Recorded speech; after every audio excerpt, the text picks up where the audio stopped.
In 1933, a coal miner's wife in Harlan County, Kentucky, fed her husband and 5 children on 42 cents a week. She kept a coffee can of bacon grease on the stove that lasted 9 months. She was not unusual. Across America, millions of grandmothers turned a nickel into a meal, and a meal into 3 days of eating. They knew things about food and frugality that have all but vanished from American homes. Number 26 saved more families from eviction than any government program. Number 14 was so ordinary in 1934 that nobody bothered writing it down. And number 1 has been almost completely forgotten, though it cut a family's grocery bill nearly in half.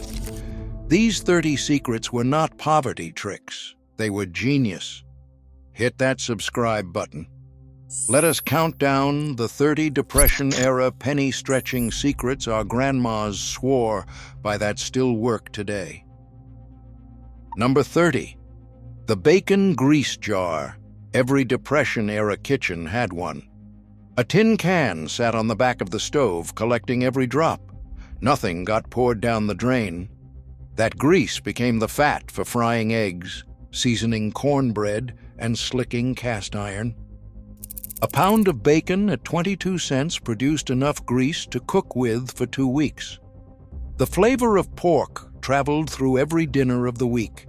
A tablespoon still turns a plain pot of green beans into something worth sitting down for.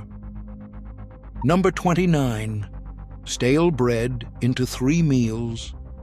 In 1932, a loaf of bread cost 7 cents, and a grandmother could make that loaf last until Friday. Stale bread became bread pudding with milk, sugar, and a cracked egg. It became French toast fried in bacon grease. It became crumbs for stretching a pound of ground beef into a meatloaf that fed 6. Dry bread was not ruined bread. It was bread that had not yet found its second purpose. Number 28. Water from the boiled vegetables. Cooking water from potatoes, beans, and cabbage never went down the drain. It went into a glass jar in the icebox and became the foundation of the next day's soup. Potato water made bread rise taller. Bean water turned a thin soup into something that tasted like it had simmered all afternoon. If you had already paid for the flavor once, you did not let it run down the drain. A whole chicken in 1933 cost 39 cents. For a family of 6, it was not a meal, it was a project. On Sunday, roasted whole with gravy. On Monday, the meat was folded into a rice casserole. On Tuesday, the bones simmered into golden broth. On Wednesday, that broth became chicken and dumplings. 4 dinners from one bird at 10 cents per meal. They were not stingy, they were engineers. Number 26. The rent party casserole.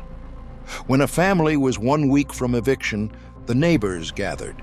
Everyone brought what they had: a cup of rice, a handful of beans, half an onion, 1 egg. Everything went into a single dish and baked until it smelled like dinner. The family charged a nickel a plate. By the end of the evening, the rent was paid. Rent parties were community insurance that cost nothing. Number 25. Dried beans instead of canned. A pound of dried pinto beans cost 6 cents in 1934. A can of the same beans cost 11 cents and fed half as many people. A grandmother looked at that math once and never bought canned beans again. Dried beans were soaked overnight, then simmered for 4 hours with salt pork and an onion. A single pound produced 6 servings at 1 penny per plate. Number 24. The darning EGG. Socks. In 1933, cost 15 cents a pair. When the heel wore through, a grandmother slipped a wooden egg inside the sock and wove new thread across the hole. A pair mended twice a year lasted 3 winters instead of 3 months. Across a lifetime, the savings came to nearly 2 days of wages. A pair mended well still lasts longer than any pair bought new. Number 23. Flour sack dresses. By 1935, flour mills had noticed women were using the cotton sacks to sew dresses, and they began printing the sacks in florals and gingham, knowing every sack would have a second life as clothing. A 20-pound sack became a girl's dress. 4 sacks became a quilt top. A grandmother in Tennessee dressed 3 daughters in flour sack cotton for 4 years. One of the most beautiful examples of American frugality ever invented. Number 22. Coffee stretched with chicory. A pound of coffee in 1933 cost 29 cents. A pound of dried chicory cost 9 cents. The mix was 1 part chicory to 3 parts coffee, adding a dark, earthy note that most people came to prefer. A pound that lasted a week now lasted 10 days. New Orleans still drinks coffee and chicory. Most of the country forgot. Store-bought cleaning products in 1934 cost 19 cents a bottle. A grandmother mixed her own for less than a penny. A cup of vinegar, a quart of water, a spoonful of baking soda.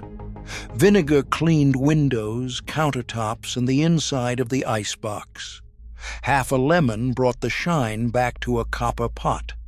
Her kitchen smelled like nothing at all, which was the point. Clean and perfumed were not the same thing. Number 20. Saving the buttons. When a shirt wore out beyond mending, the buttons were cut off first and dropped into a jar. A grandmother's button jar was one of the most precious things in the house.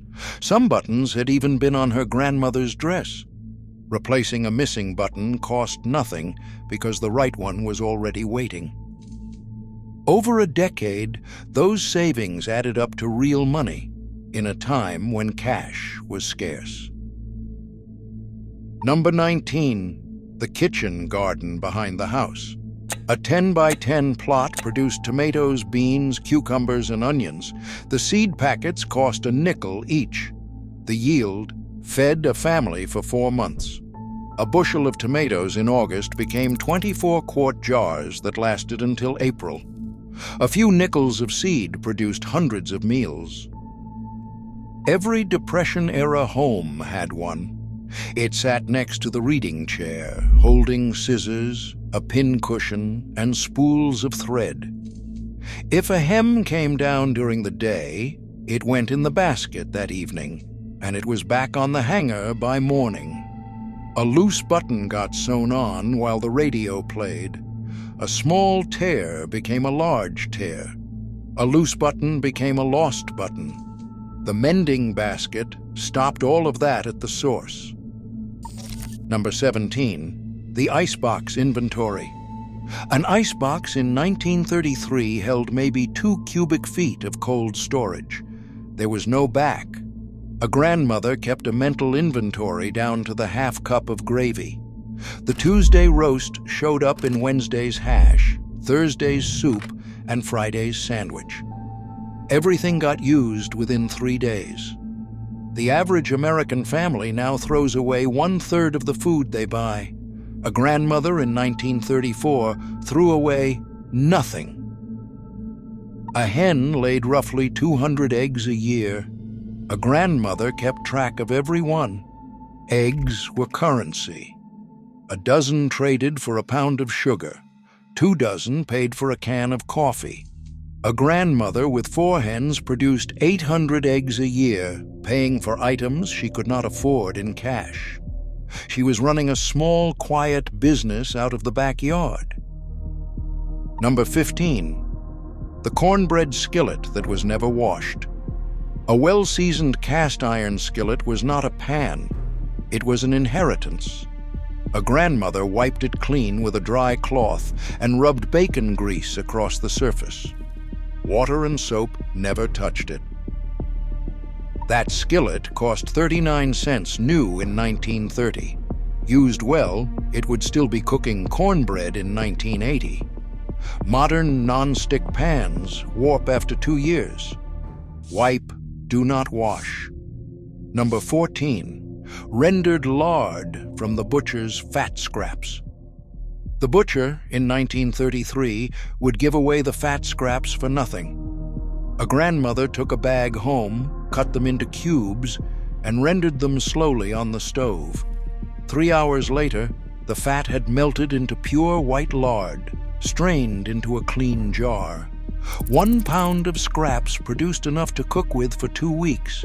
The technique was so ordinary in 1934 that nobody bothered writing it down, and now it costs a fortune to relearn. Number 13, the quilt top made from shirt scraps. When a shirt was too worn to repair, it was cut apart. The good pieces went into a box under the bed. When the box was full, a grandmother sewed the pieces into a quilt. A single quilt took 2 years of shirt scraps. A store-bought blanket cost nearly 2 days of wages. A handmade scrap quilt cost nothing but time. The quilts now sell for hundreds at antique stores. The grandmothers would have laughed at the prices. Number 12, sugar stretched with molasses. In 1934, a pound of white sugar cost 5 cents. A pound of blackstrap molasses cost 3 cents, and it lasted twice as long. It sweetened coffee, oatmeal, and cornbread, and it flavored baked beans and gingerbread. A grandmother who replaced half her sugar with molasses cut her sweetener bill nearly in half. Almost no one uses it anymore. Number 11, the single light bulb strategy. Depression-era grandmothers invented zone lighting. They kept 1 bulb on at a time. The family gathered in whichever room had the bulb lit. When they moved, the light moved with them. A family running 1 bulb instead of 4 cut its electric bill by 75%. Modern homes light every room, whether anyone is in it or not. Pattern break. In 2019, researchers at Cornell studied the household economics of Depression-era families. What they found was not what anyone expected. The families that survived best were not the ones with the most income. They were the ones with the most skills. A grandmother who could mend a shirt, render fat, can tomatoes, and cook dried beans was wealthier in real terms than a factory worker with a weekly paycheck and no skills. A 2021 survey found that 62% of Americans under 40 cannot sew on a button. The skills that kept grandmothers afloat have been traded for convenience, and the convenience is expensive. They did not survive because they had more money. They survived because they knew how to turn what little they had into what they needed. Number 10, the clothes line instead of the dryer. Grandmothers hung the wash on a line in the backyard. A full load dried in 2 hours on a summer afternoon for nothing. The heat of a dryer wears fabric out faster than anything else in the house. A shirt dried on a line lasts twice as long as the same shirt dried in a machine. A clothesline costs $15 and lasts 30 years. The sun is still free. By the Depression, pressure cookers were cheap enough that many families owned one. A tough, cheap cut of beef became a tender stew in 35 minutes instead of 3 hours. Fuel savings alone paid for the cooker within a year. It unlocked the cheapest cuts of meat. Brisket, shank, and oxtail became tender in minutes. Only the memory of what it can do has faded. Number 8, the soup pot that never stopped. On the back of every Depression-era stove, a soup pot simmered all week. Monday's leftover vegetables went in, Tuesday's chicken bones went in, Wednesday's onion ends went in. By Friday, the pot held a deep, rich broth that became Saturday's soup. The total cost came to 3 cents, the price of salt and a bay leaf. A running soup pot is just patience applied to the things other people throw away. Number 7. The homemade laundry soap. Commercial soap in 1934 cost 19 cents a box. A grandmother made her own. She used a bar of grated lye soap, a cup of washing soda, and half a cup of borax. 1 tablespoon washed a full load. A batch lasted 3 months and cost 6 cents. It worked better than commercial soap on the Dirt Depression-era families actually produced. Coal dust, garden soil, and wood stove soot all yielded to lye soap and hot water. Number 6. The hand-me-down chain. Children almost never wore new clothes. A winter coat bought for the oldest in 1930 made its way down through 3 more children before finally being cut into rag rug strips in 1938.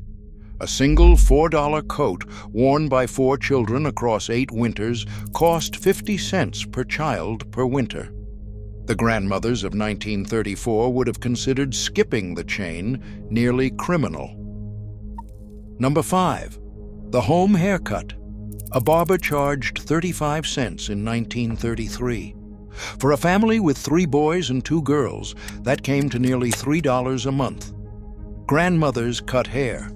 A kitchen chair was pulled into the center of the floor, a dish towel over the shoulders, and the hair cutting began. Nobody left looking like they had been to a salon. Nobody needed to. The savings across a year bought a pair of winter boots. Number 4. The newspaper that did 3 jobs. A daily newspaper cost 2 cents. A grandmother bought it for the news, but the paper had 2 more jobs waiting.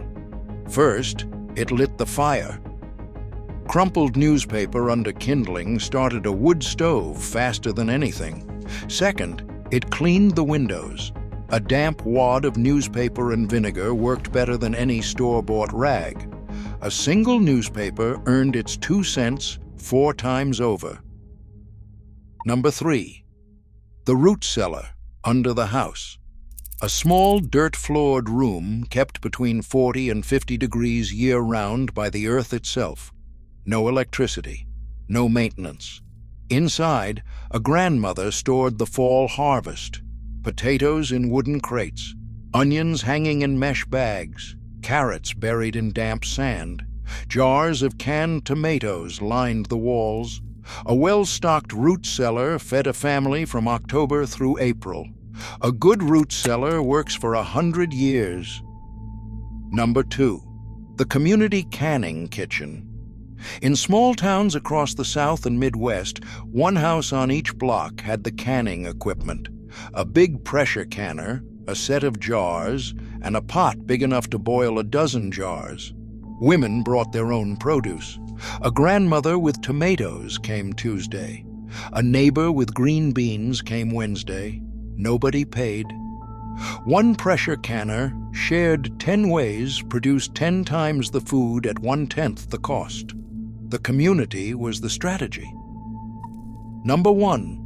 The Depression Pantry Rotation. The simplest secret on this list, the humblest, the one most completely forgotten. A grandmother's pantry in 1934 was organized by date. The newest cans and jars went to the back. The oldest came to the front. Every item was used in the order it was bought. Nothing languished. Nothing expired.